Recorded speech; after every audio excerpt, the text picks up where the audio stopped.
बहुत समय पहले की बात है, जब न मोबाइल थे, न बड़े शहर और न ही जिंदगी में दिखावा होता था। उस समय इंसान की पहचान उसके कपड़ों से नहीं, बल्कि उसके कर्मों से होती थी।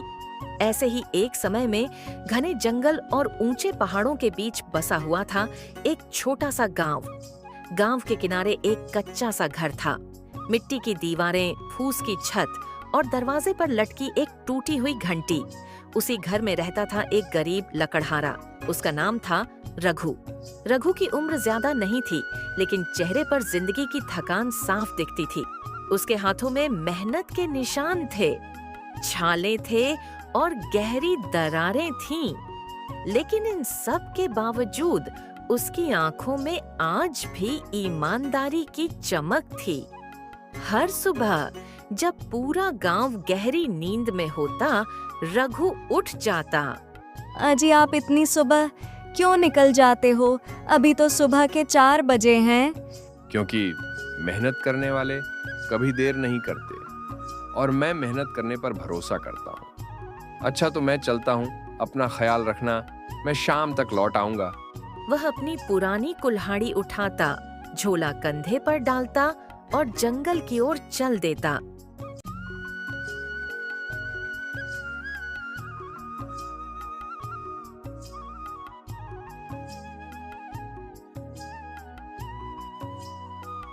रघु का परिवार बहुत छोटा था। पत्नी सीता और 8 साल का बेटा मोहन। सीता कभी शिकायत नहीं करती थी, लेकिन माँ थी तो चिंता तो होती ही थी। कभी कभी वह सोचती, काश हमारे पास भी थोड़ा ज्यादा धन होता तो हम भी 2 वक्त की रोटी शांति से बैठ के खा पाते। खैर छोड़ो, सब भगवान की देन है। आज बुरे दिन है तो कल अच्छे भी आएंगे। लेकिन वह जानती थी कि रघु गलत रास्ता कभी नहीं चुनेगा।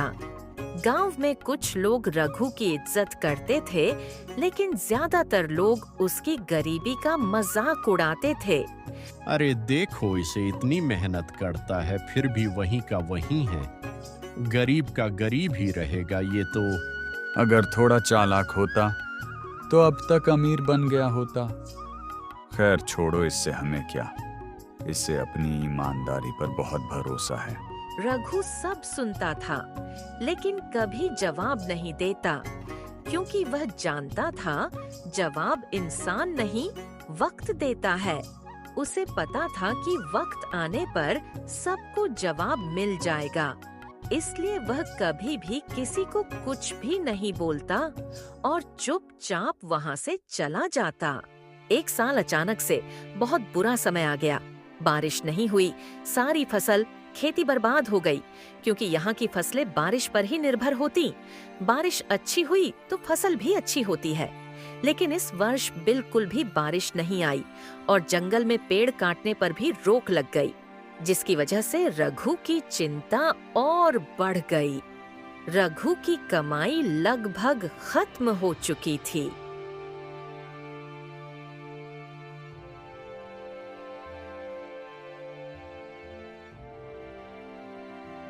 घर में बस 2 दिन का अनाज बचा है। फिर हम क्या करेंगे? जल्द ही कुछ नहीं किया तो हमें भूखा ही रहना पड़ेगा। रघु कुछ नहीं बोला। उस रात वह देर तक जागता रहा। उसकी आंखों में नींद नहीं आ रही थी, उसकी आंखों में डर था, लेकिन दिल में अब भी ईमानदारी थी। अगली सुबह रघु ने फैसला किया, आज जंगल के अंदर थोड़ा और दूर जाऊंगा। हो सकता है कि वहां और अधिक लकड़ियां मिल जाएं। हाँ, ऐसा ही करता हूँ। वह जंगल के बहुत अंदर चला गया, जहाँ इंसान कम और खामोशी ज्यादा थी। वहाँ एक गहरी नदी बह रही थी। रघु पेड़ काट रहा था कि अचानक उसकी कुल्हाड़ी हाथ से छूटकर सीधे नदी में गिर गई।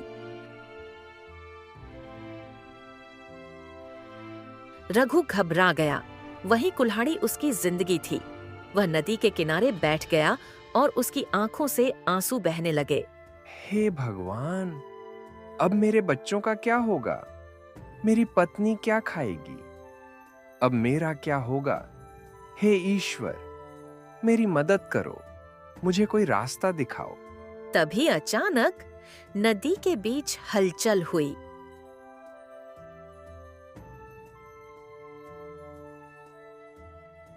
पानी चमकने लगा और फिर नदी से एक दिव्य पुरुष प्रकट हुए। लकड़हारे, तुम क्यों रो रहे हो? क्या हुआ तुम्हें? इतने उदास क्यों बैठे हो?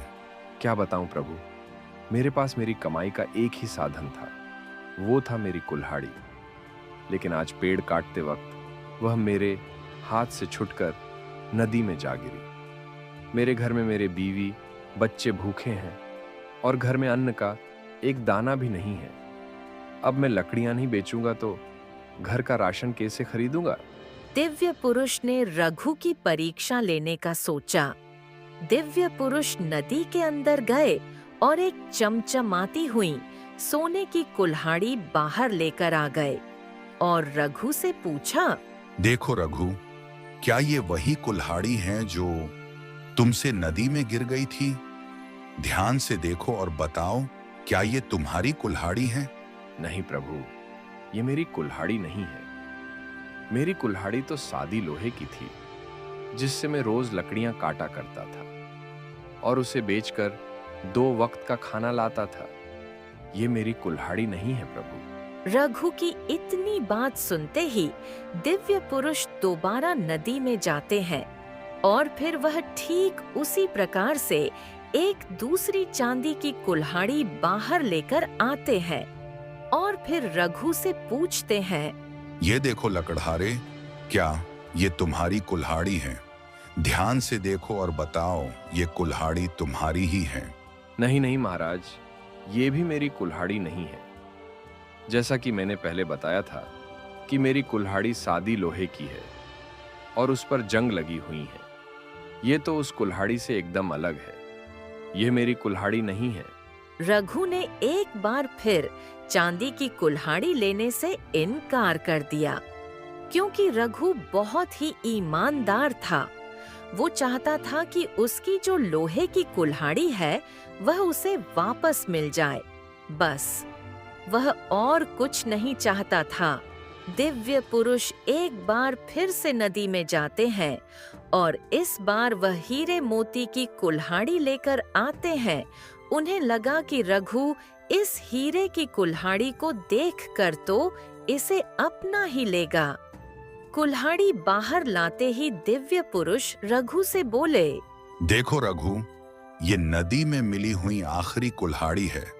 अब इसे गौर से देखो और बताओ कि क्या ये कुल्हाड़ी तुम्हारी है या नहीं, क्योंकि यही एक कुल्हाड़ी थी जो मुझे नदी में मिली है। देखो और पहचानो इस कुल्हाड़ी को। नहीं महाराज, ये कुल्हाड़ी भी मेरी नहीं है। लगता है मुझे मेरी कुल्हाड़ी वापस नहीं मिल पाएगी। अब मैं क्या करूंगा?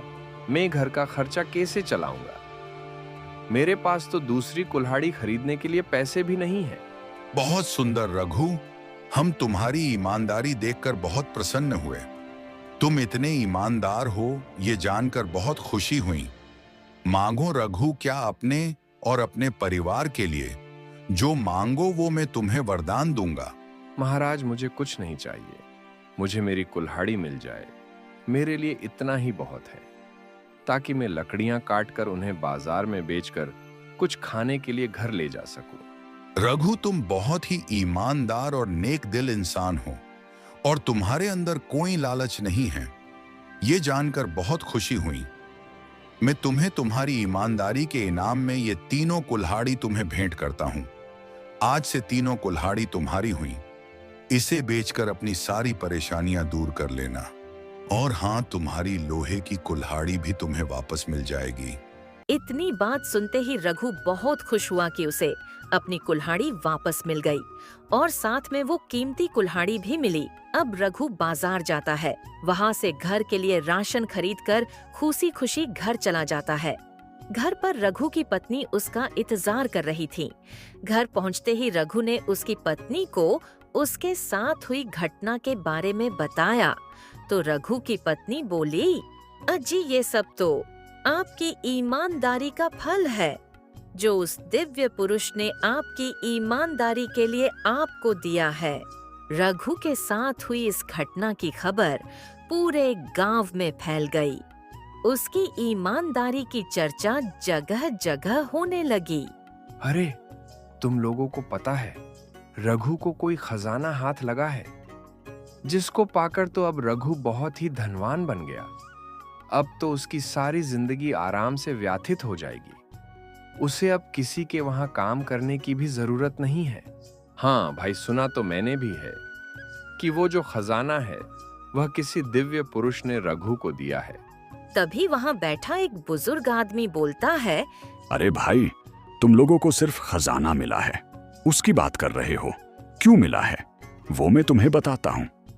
वो खजाना रघु को उसकी ईमानदारी की वजह से मिला है। रघु बहुत ही ईमानदार हैं, उस बात का उसे आज इनाम मिला है। इसलिए कहते हैं कि ईमानदारी से ही चलना चाहिए, क्योंकि ईमानदारी का फल मीठा